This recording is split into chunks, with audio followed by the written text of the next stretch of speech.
Warning. The views and opinions expressed do not necessarily reflect that of the HHN TV or its constituent entities. Furthermore, some parents may not find this content suitable for children as it contains explicit language and subject matter. Viewer discretion is advised.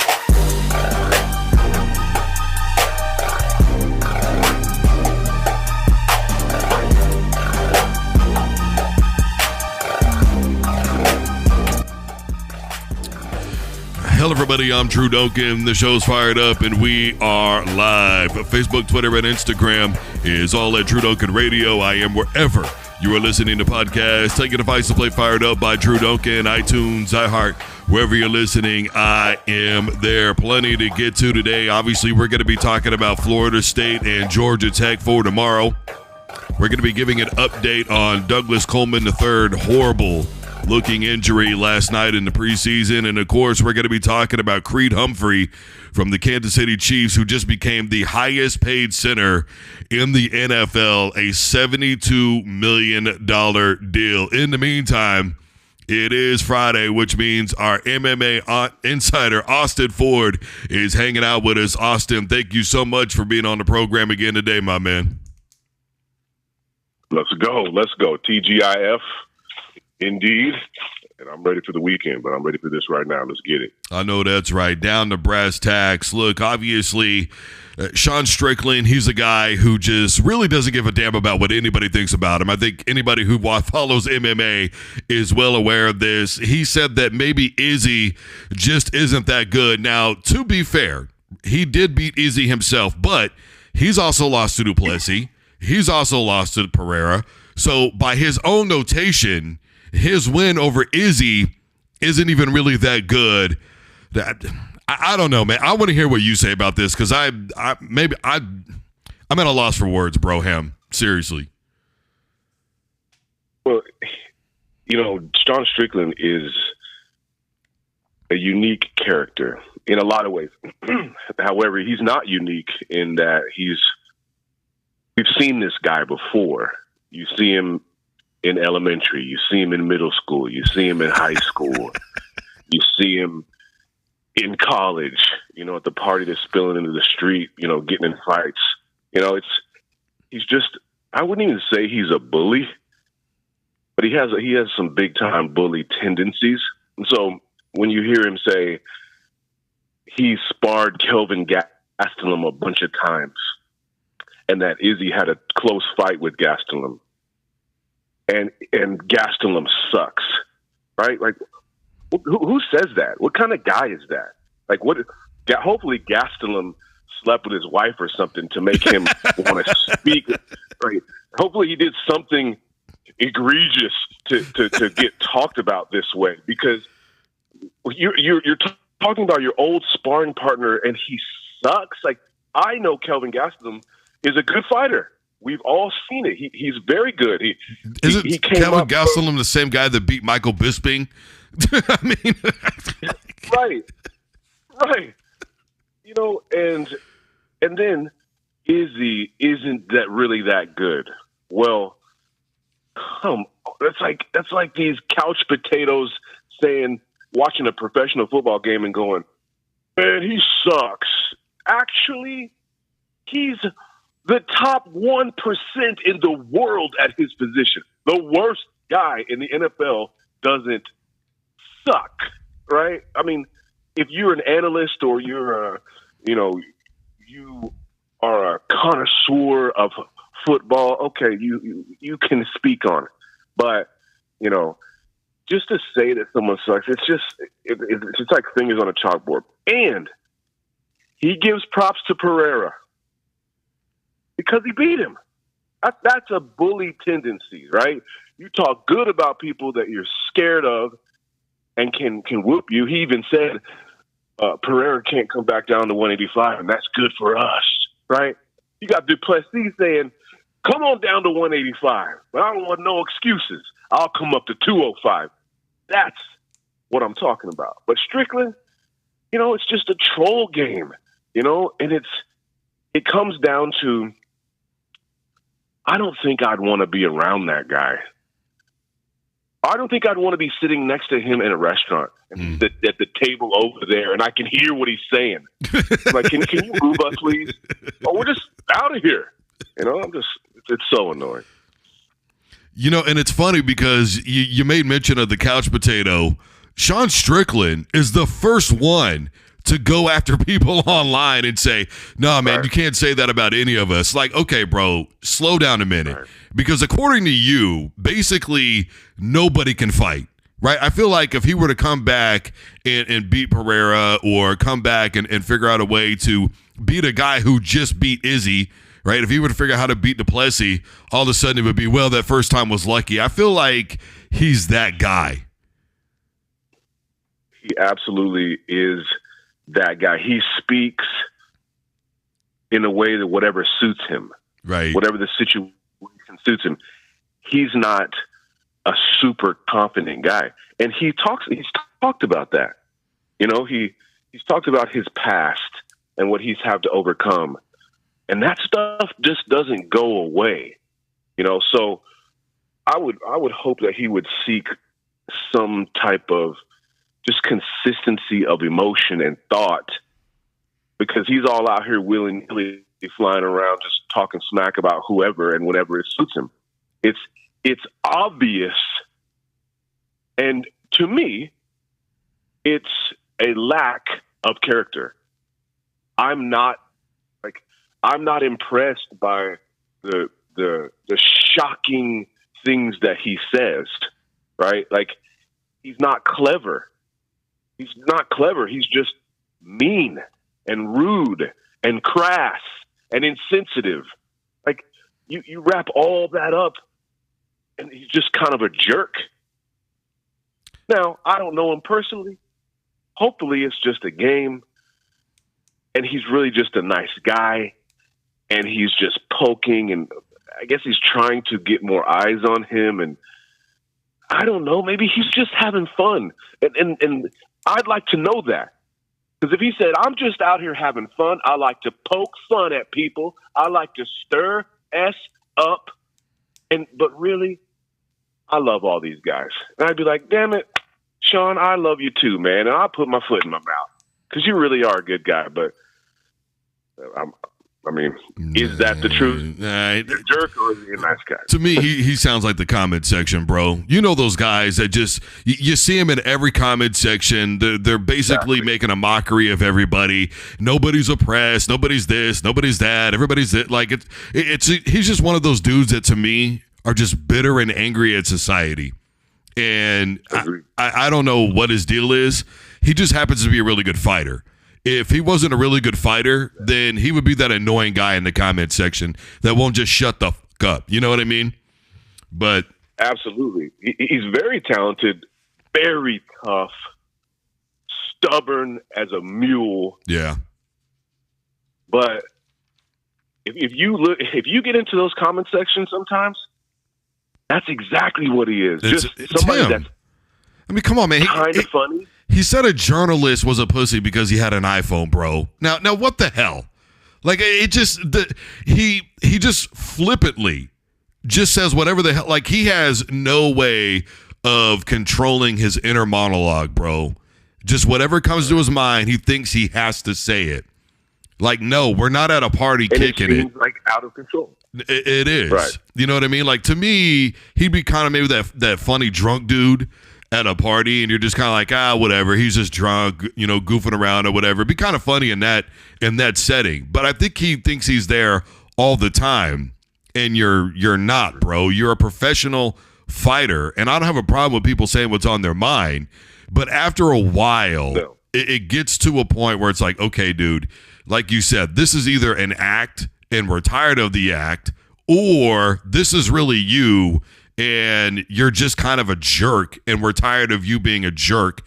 And after a while, people are going to want to see him fight just to get his face punched in, but which doesn't happen very often, obviously, as we pointed out. But it is what it is. In the meantime, Dana White says that Merab is an idiot. And by the way, it wasn't because he decided to hop the rail and get into it with a fan. You know what I'm saying? It was because he posted a video of a cut. Now, I understand where Dana's coming from in that, look, I am promoting the hell out of this fight that you've got coming up with O'Malley, bro. I don't need people to lose interest, and I don't need you to have excuses.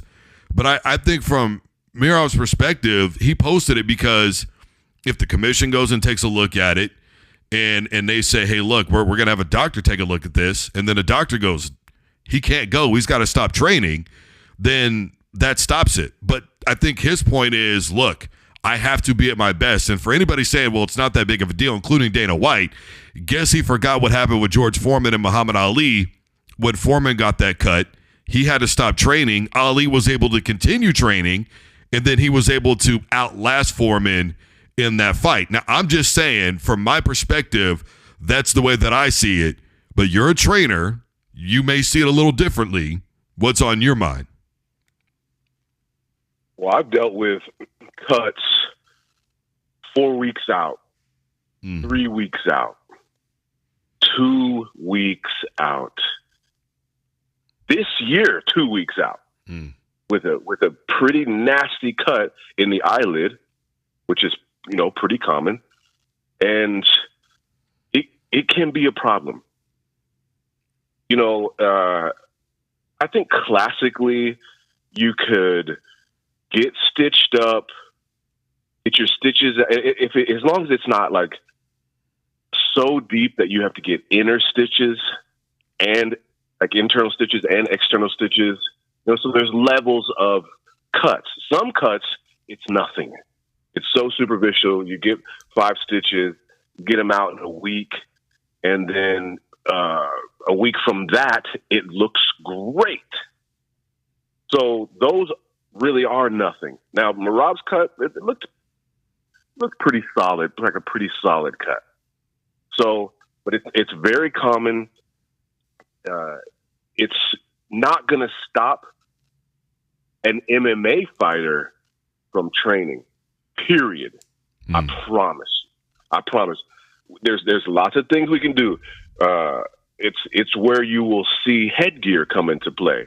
The old headgear debate, it doesn't stop concussions. You can't see in that thing. Nobody likes to spar in headgear. Okay, but all boxing does. They all spar in headgear. And they have their reasons.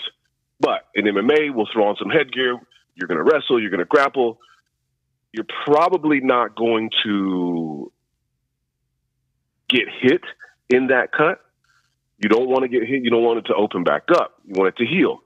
So there's precautions, tape over the cut, tape and some gauze, and just trying to keep that covered. But we're going to keep training, period, and we're going to get to the fight.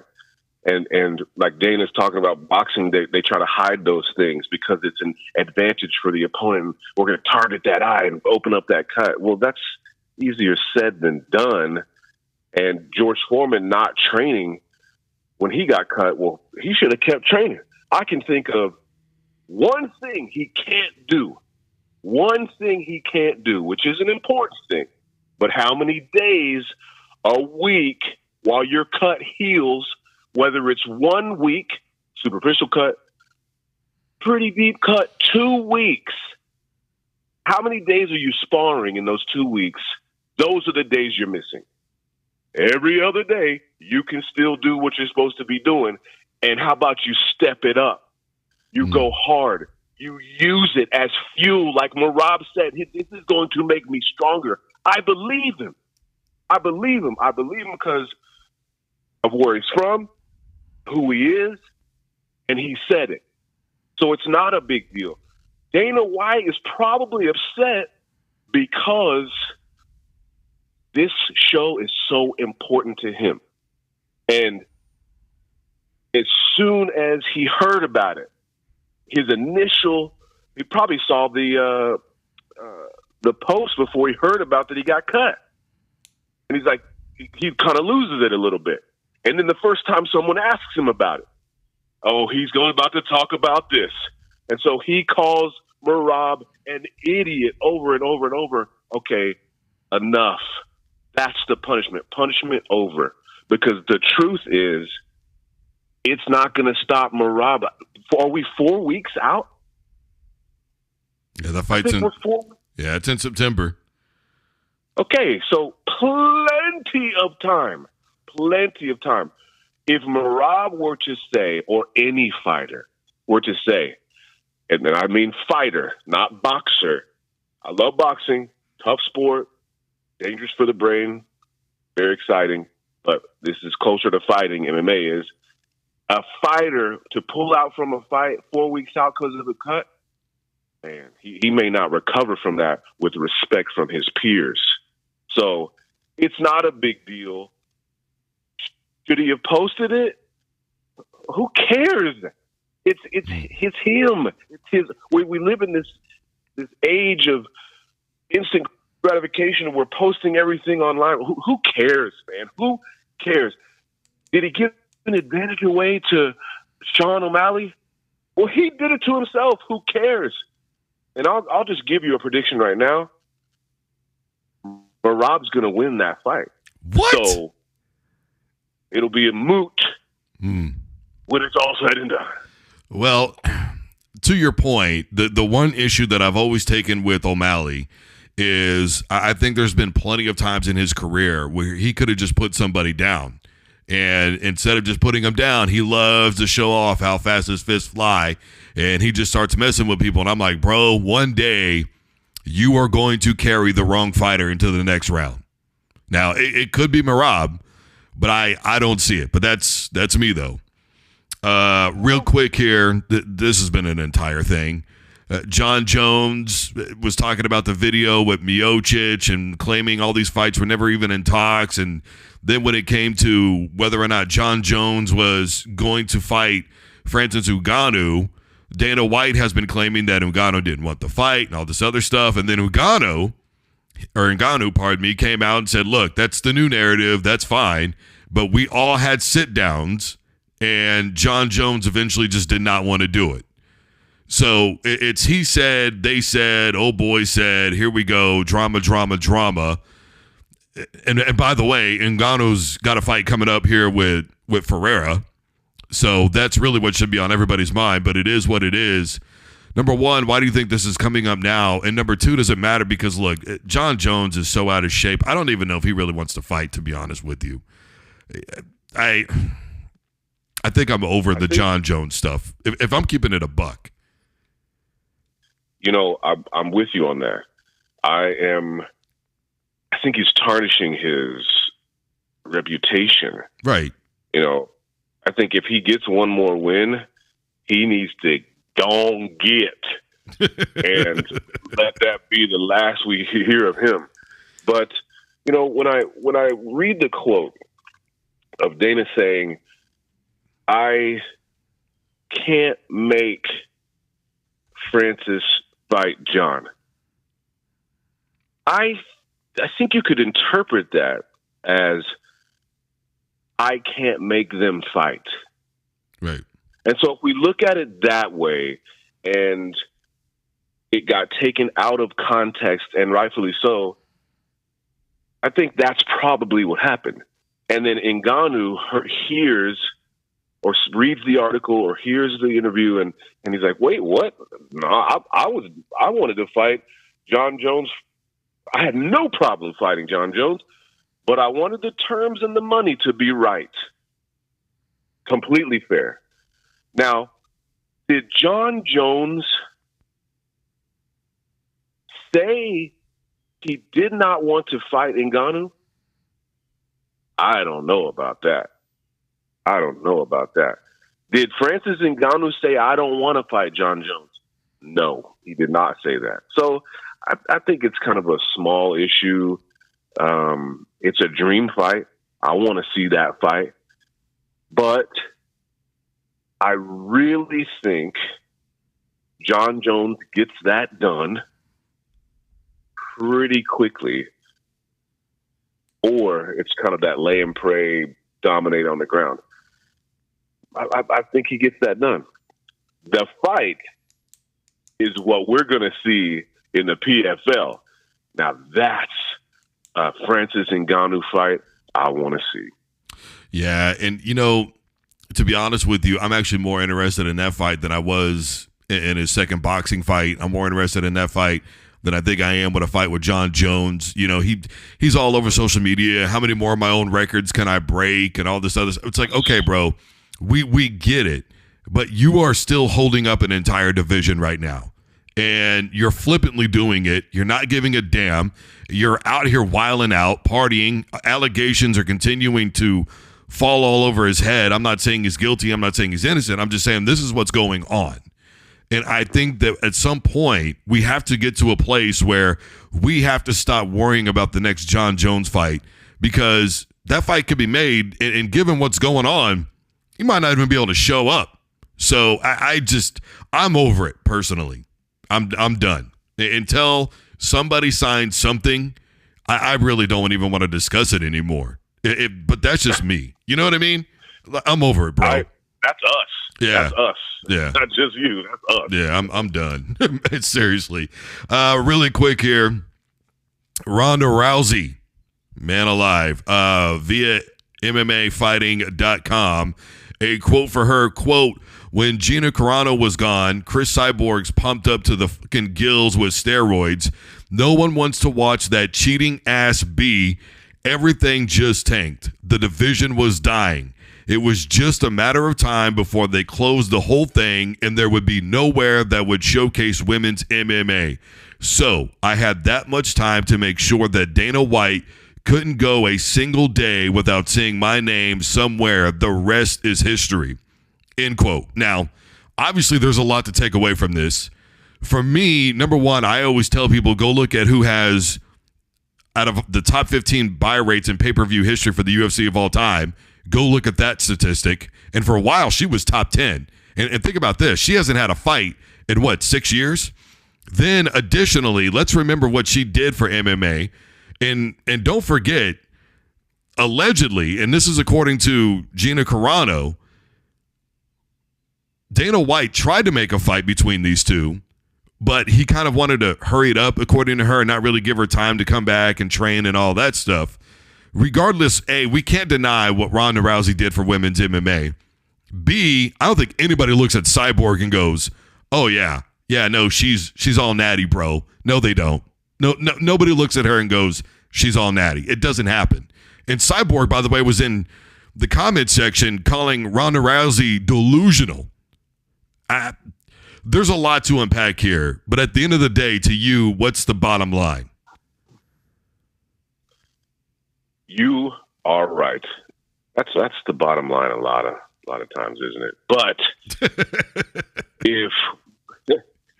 if we look at so one, Ronda Rousey is old news. Yes, she did so much for the sport. And I don't know. I think the wrestling has gone to her head a little bit. Now she spoke in her interview about that it's the fighter's responsibility to sell the fight as much as it is to perform in the fight. That is not a common consensus amongst fighters, I promise you. And especially coaches, it is not. So with that mindset, I can see how she looks back on her career, that, you know, she leans on that. She was the pioneer for women's MMA. She was. And that's true. Cyborg was the counterpart to her. We all wanted to see her fight Cyborg. And that was just kind of a super fight. Cyborg's too big. Right. You know, and so while we look back, and even in the interview, you hear her talking about Pride. You hear her talking about Strikeforce. You hear her talking about Gina Carano. You hear her talking about Chris Cyborg. You realize all of those things are collecting dust now on a show. So why are you coming back, and who decided to interview this woman? I think she should be left alone and let in peace, because now I'm thinking, now you got me thinking, okay? The game has evolved, and we know this, it constantly evolves, but it's evolved so past Ronda Rousey, it's silly. And if you think about that and you look back at women's MMA then, you're like, dang. Not only was it on a respirator, it's because there wasn't really any talent going on. I mean, Gina Carano, was she really that good? I mean, Ronda Rousey, was she really that good? She had a skill that she could implement on most women, and it looked devastating. I mean, she could hit you with the ground, right? She's gonna hip toss you and land on you, and then quick, fast, and in a hurry, she's gonna get on that arm, and she would try to break your arm. Not cool. She's walking out all mean, mugging, mean face. Not cool. She's hitting mitts. I mean, I'm just going to give her an F as a grade when I would see her hit mitts or the bag. An F. A, B, C, D, F. Not good. Ever. With that same mean mug on her face. Right? So she's playing this game. She's looking at the big picture. She said, you got to train, you got to sell the fight as much as you train for the fight. Well, she should have been training, striking, and stayed focused, right? So what are we doing? We win fights, you have a plan, you live this life, and you see what happens. Some people are clever. So when they get that mic put in their face after they win a fight, they're clever. They have a plan. I want this guy next, or I want someone in the top 15, top 10, top 5. I want a title shot next. Or, hey, I just want to give a shout out to our troops and our first responders. You know, I want to use my platform to thank you guys. People love that, right? How was she selling women's MMA? It was in its infancy. She had a unique shtick. She did mean mug. Was she good looking? I don't know. She all right. She fine to me, bro. She fine to me. Fine? Yeah, bro. I don't know about fine. Look, She all right. man, you clearly have never seen her interviews like on the Tonight Show, bro. Yeah, I have. And she got a body, man. I'm just saying, on weigh-in night, on fight night, but I bet she's pretty normal. Look, I prefer him thick. You understand? You're right. But yeah, Ronda, no, Ronda ain't that thick. That's what I'm saying. Like, I like thick. You know what I mean? Yeah. But like, I mean, no. But yeah, I like thick, bro. Come on now. But you know, with Ronda, to me, she bad. But I think that was part of the sell, right? Because a lot of guys looked at her and she didn't look.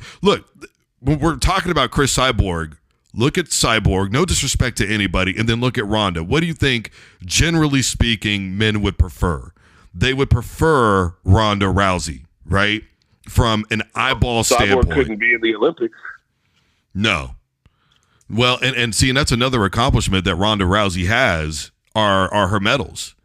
Look, I think what we saw was, because I remember I talked to Hoist Gracie about this, and you know, he was just like, look, it was a bad strategy. You know, it had nothing to do with Gracie Jiu-Jitsu, because her ground game still to this day holds up. There's no debating that to me whatsoever. But in terms of the people that she had around her, I don't know why she could not get somebody better to spar with that was better with stand-up. And I think that... I'll tell you why. It's the false confidence that comes with someone trying to sell fights, you know, like instead of just training for the fight, selling the fight, it breeds arrogance and false confidence. Well, I think Holly Holm was at an advantage because she didn't have to do any of that, because Ronda was doing it, Dana was doing it, Ronda was in movies, all these other things, right? So she's overextending herself, okay? And all Holly Holm had to do was train. But let's not forget that afterwards, Holly Holm couldn't hold on to it. The person after her couldn't hold on to it.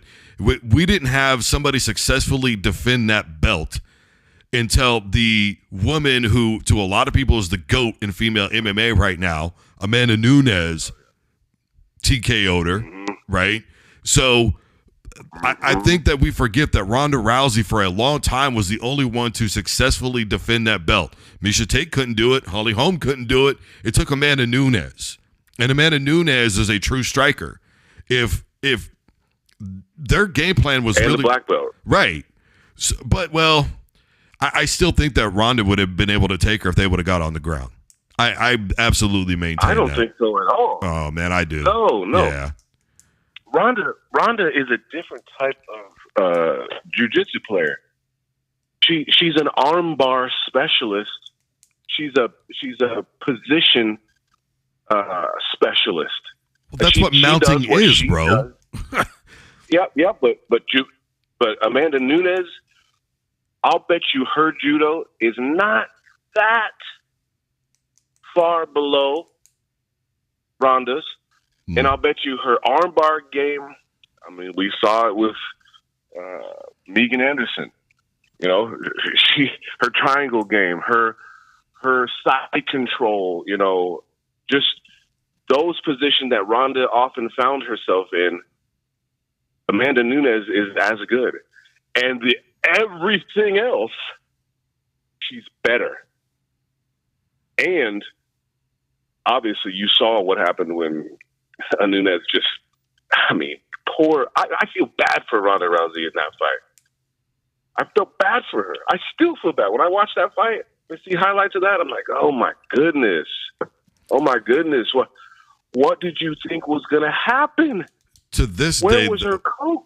Okay, but for me, though, to this day, the most frustrating thing for me, and this is the last thing that I want to go with this, the most frustrating thing for me is I will never forget that fight with Holly Holm. Because when she was coming down and to the ring, literally Joe Rogan compared her ring walk to Mike Tyson. Okay? And said that she was becoming that level of a fighter. And he called her the best fighter in the world.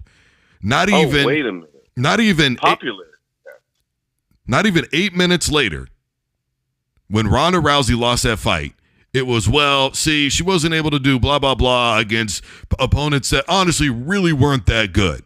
He changed very quickly.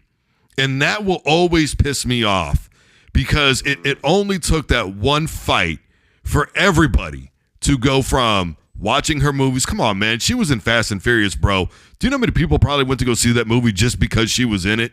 And she was in that thing for what? No dudes. 2.5 minutes? Oh, me. Dude, I don't care what anybody says. Ronda Rousey is beautiful. I don't give a damn, bro. She's natural. She hasn't had any face work done, like Cyborg or the Kardashians or any of the, she hasn't done any of that stuff, man. I like that stuff. And beauty's in the eye of the beholder. It is. But, I personally think she all right. I mean, she got with a fighter. Miesha Tate. Oh, she's bad, bro. Miesha Tate is bad. Miesha Tate or Ronda Rousey? Oh, come on, man. Miesha. Yeah, Miesha. You're already cheating on Ronda. It's just like that. You cheated on Ronda. But that doesn't mean that Ronda Rousey isn't. And for me personally, all the people that talk about her, trash talk and all that stuff, I've never cared. Like, that's a part of the game. McGregor, Rousey, Ali, all these. She wasn't even good at it. She didn't have to be, bro, because she was so popular that. As a WWE. Okay, we're not talking about WWE right now. Let's come on. Like, she's half WWE. She, to me, how she caught a wave. Do you think it's a gimmick? Is that what you're saying? The whole Rowdy Ronda thing. Absolutely. Oh, well, obviously, that's what wrestling is. Okay, gimmick. It came from Roddy Piper, and she did get permission from him. But just because, okay. So if that's the case, right? then 90% of anybody who says anything like McGregor, by that notation, should be in the WWE. No, that's McGregor. That's him. That's what kind of guy he is. And I'm with it. If it's authentic, you think it was fake? Part. I do. I don't know. Have you not seen her? So you're telling me even with this recent interview right here that she's faking right now?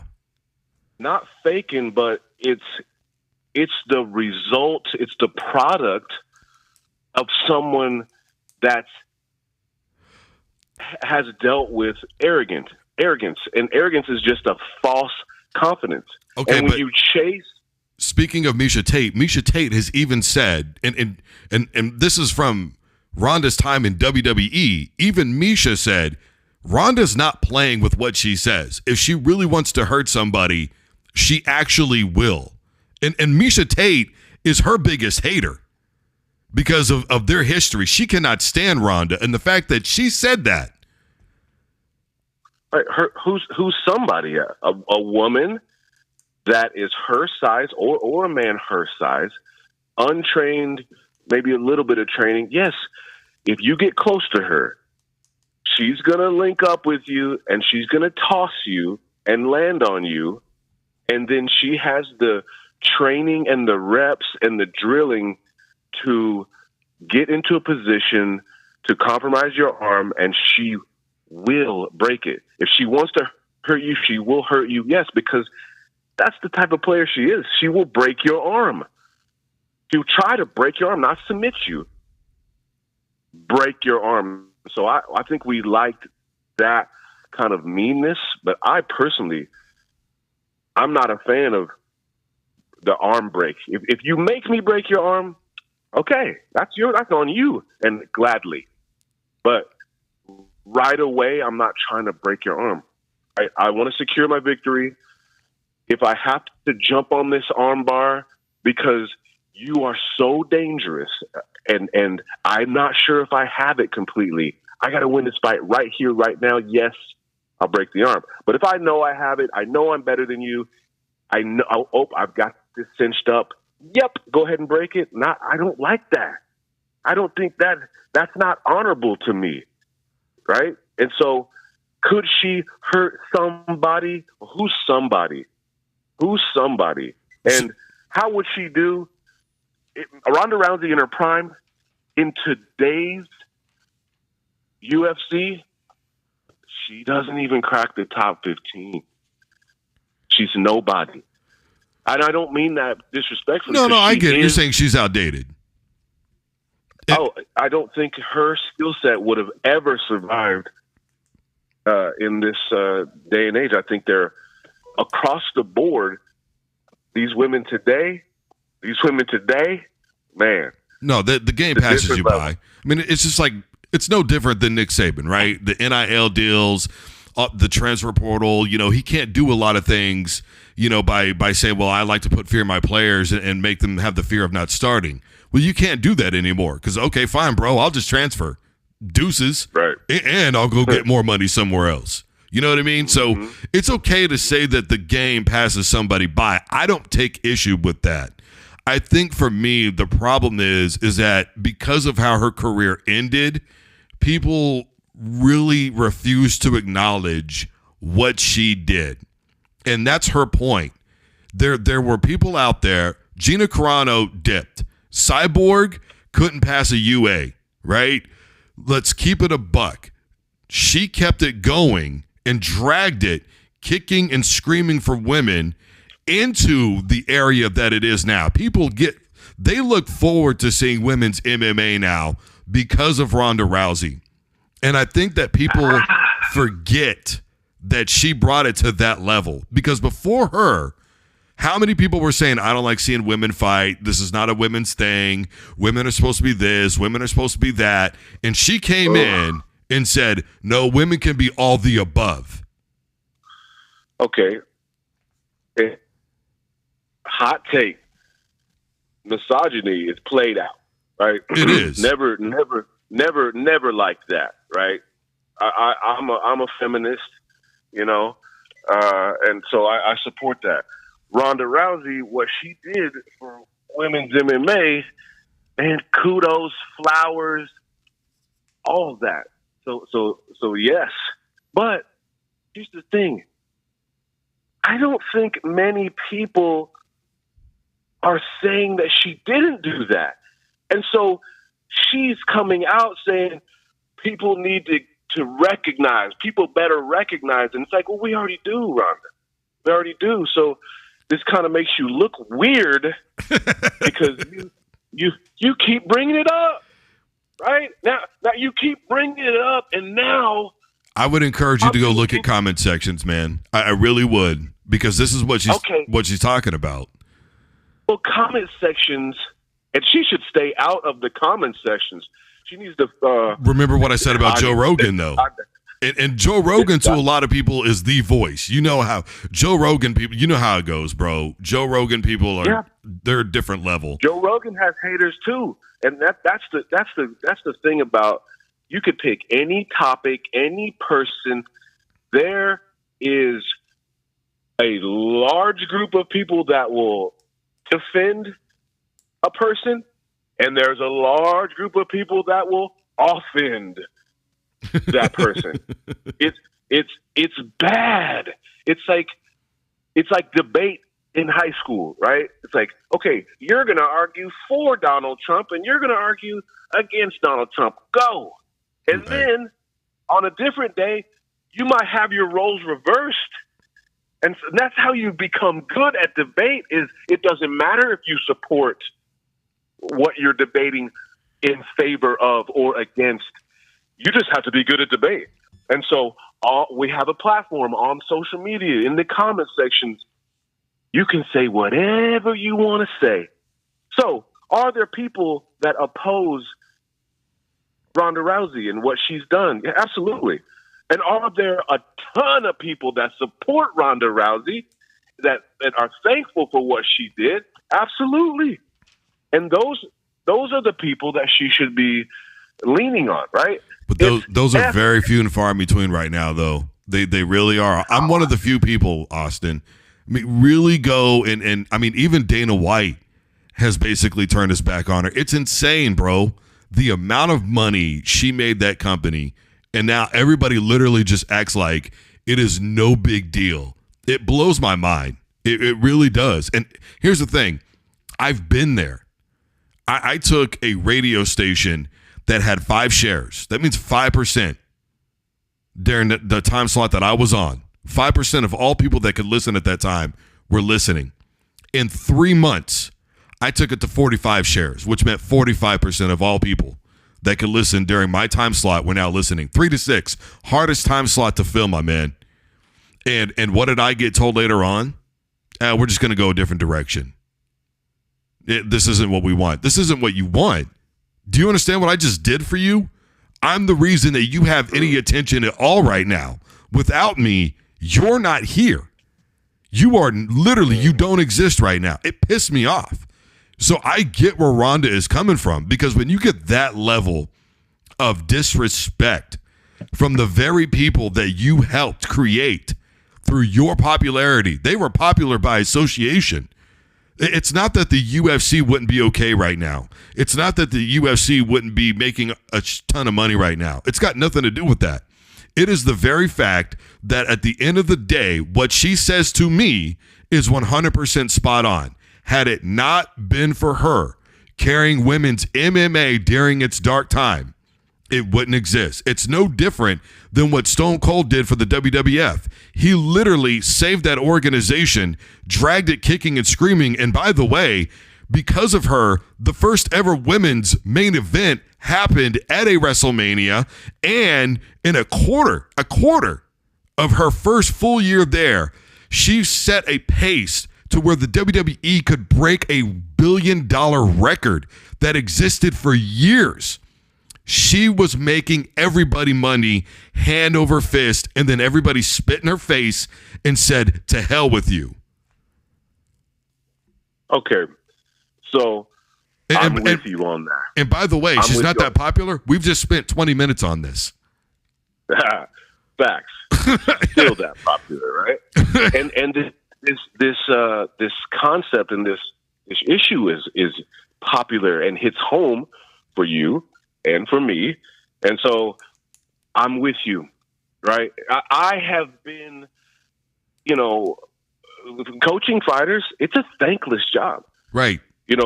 People move on and don't even look back, right? They don't look back, and they've like I know some fighters, and I watch them, I hear them coach, I see them teach.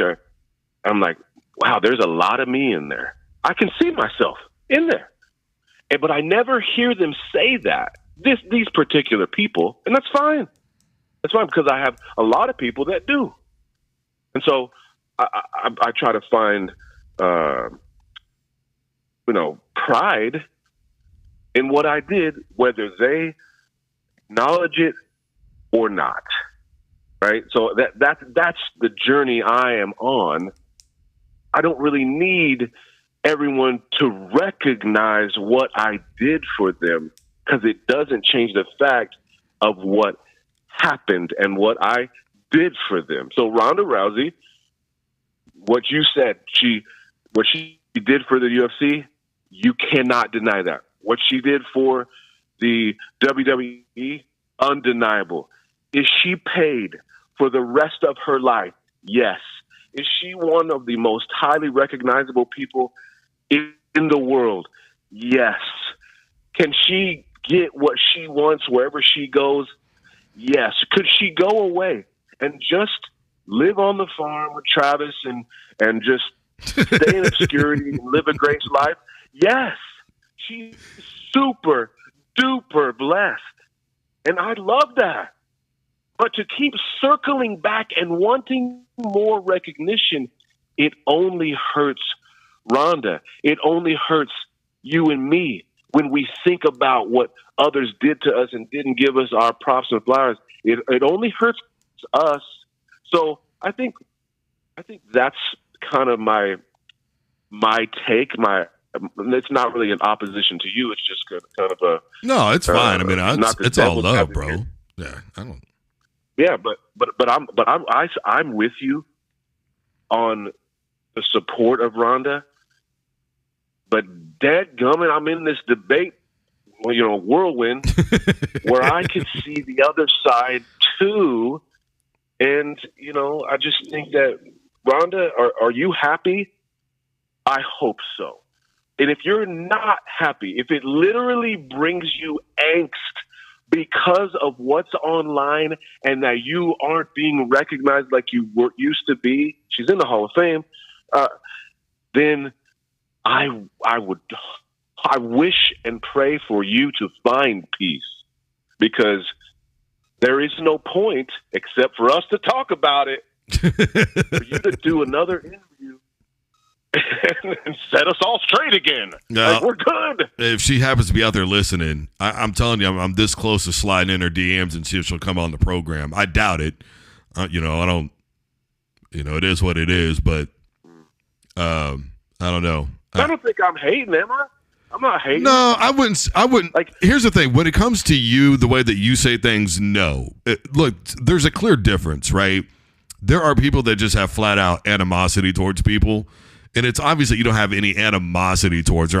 And even if you did, I mean, who cares? It's not like she's my wife or anything like that. I just, from my perspective, to me, it blows my mind, because I think for me, the bottom line is we, for some weird reason in our society, love to see people's downfall, man. Every time, Tom Brady went to 10 Super Bowls, 10, and he won 7 of them. And yet there are people out there that will still go, he's lucky, he's overrated. And I'm just like, bro, okay, 1 Super Bowl, probably on a really good team. 2 Super Bowls, maybe. After your 3rd one, you're no longer lucky or in the right place at the right time, all right? By the time you know what I mean? By the time you get to 10 Super Bowls, and then on top of that, you've been to Super Bowls with 2 different teams, and then you saved the careers of 2 head coaches, an offensive coordinator, probably some defensive coordinators we can add to that category as well. And then you look at how they do away from Brady, and you just go, there's no way in hell, right? Nobody in their right mind, but there are. There are people out there that will say he's a cheater, he's this, he's that. He wasn't the one filming practices. Bill Belichick was. You know what I mean? Like, I want to never meet anyone like that. No, avoid every person for the rest of my life like that. And I want to know the people I do know that are like that so I can avoid them too. That's how much I cannot stand that mindset.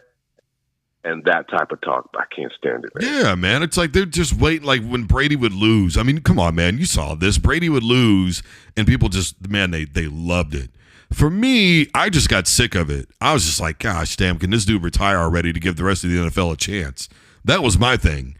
You know what I mean? That's a natural thing. Yeah. That's natural. Same thing with Nick Saban. I was just like, a good, healthy hate. Right. Like, I was so glad that he finally retired because I was like, good.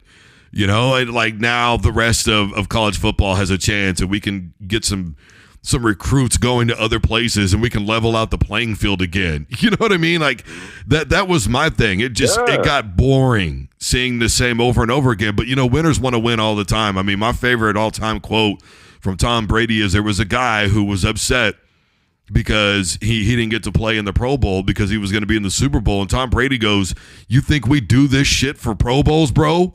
Like, no, man. This is one thing and one thing only. He had that Ronda Rousey mentality. Man. I mean, you want to talk about just win. Yeah. F selling yourself. Just win. Yeah. And guess what happens at the end of that? Yeah, you win. No, I'm picking up what you're putting down. You brought it back around real nice. I ain't mad at you. You know what I mean? All right. I like Ronda Rousey. I do.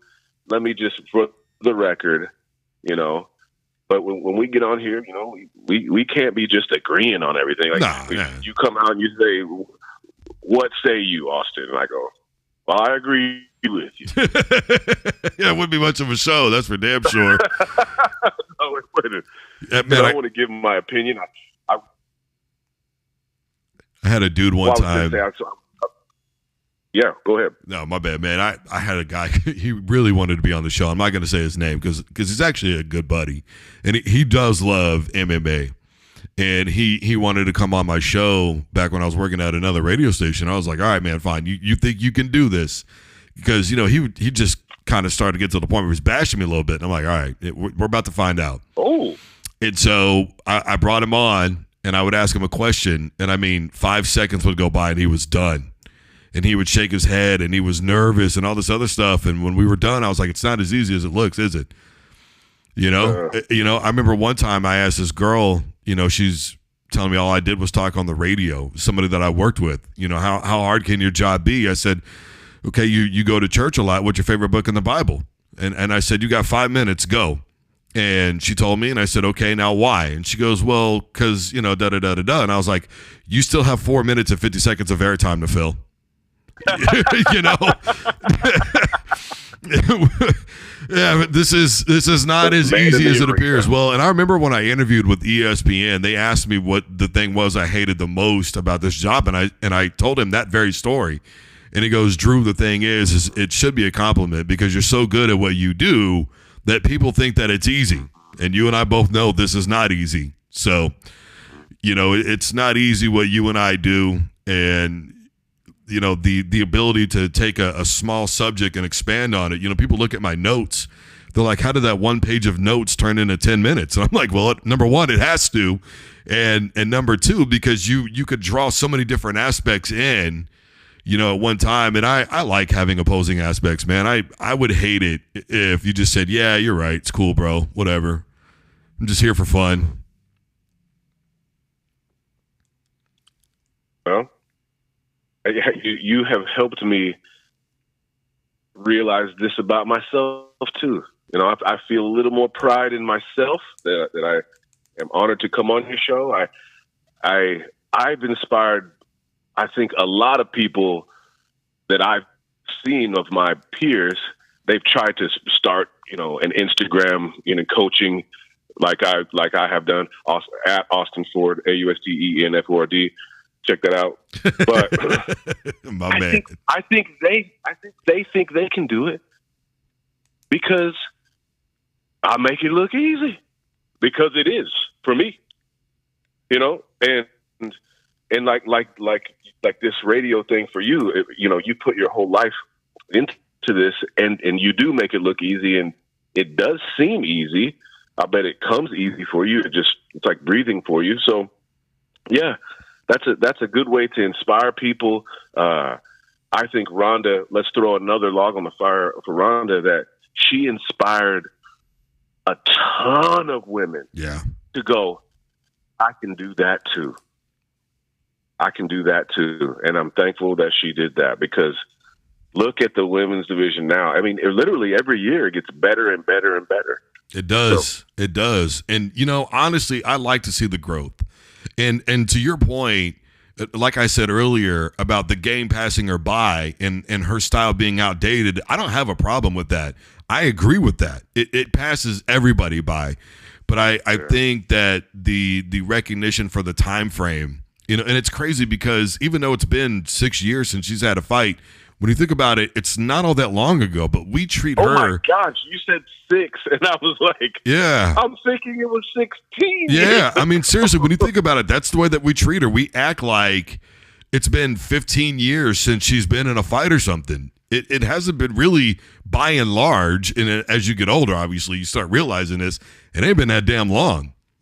We haven't had a full decade yet without a Ronda Rousey fight, and yet we talk about her like she existed in 2000 or something, Yeah, I was just talking about her as if I said collecting dust. Yeah. And it was 6 years ago. 6 years, man. Well, and here's the other thing, too.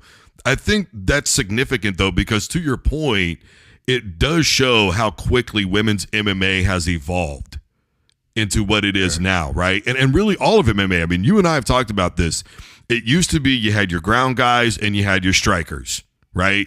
And when the two met, you either got a really good fight or you got a quick knockout or a quick takedown, and that was somebody lived on the ground, and that was it, right? Now you have these fighters that are very, very well balanced. They are trained in every aspect of MMA, judo, jiu-jitsu, kickboxing, karate, striking. I mean, they know it all now.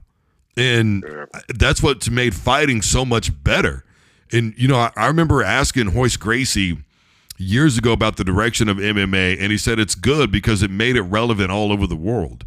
And when it's relevant all over the world, everybody starts training the exact same way because they want to be well-rounded. So you don't just get a fight anymore where it's like, okay, ground guy versus a striker. You get two fighters, and that's it. And the winner, the best will win. I mean, even think about it. Even Chuck Liddell, the Iceman, he would be outdated in today's MMA because he was basically just a stand-up guy. And honestly, the striking wasn't great. No, not by today's standard. It wasn't. I think Izzy. Not by today's standard. Yeah, Izzy would have rocked him. Period. Izzy's kind of the gold standard as far as a practitioner, right? Like a performer, an artiste. Yes, but even that doesn't win you every fight. No. Obviously. Well, and talk about aura. That dude's got aura, like legitimate aura, bro. But absolutely, like Stylebender. Like, I think of the Airbender cartoon. Yeah. And how cool that was. And I think the last Stylebender, like, yes. Like the way he sells fights that Ronda would suggest, Israel, keep doing what you're doing. You're selling your fights perfectly. And he would say, I'm just being me. And that's the difference between him and Ron. And I get that. All right, everybody. I am Drew Duncan. We've gone over really quick here. I like Georgia Tech to upset Florida State tomorrow. Austin, thank you so much for taking time out of your schedule to come and talk to me today. We're only supposed to go for 20 minutes. Here we are, a full hour into it, man. I really do appreciate your time today, Austin. That Ronda Rousey concept. Man, I'm telling you, bro. Not a big deal, though, right? Right? There's your flowers, Ronda. There's your flowers. All right, everybody. I am Drew Duncan. The show's fired up, and we are live. Stay safe. Enjoy your weekend. Your local programming is next. Don't you dare touch that dial.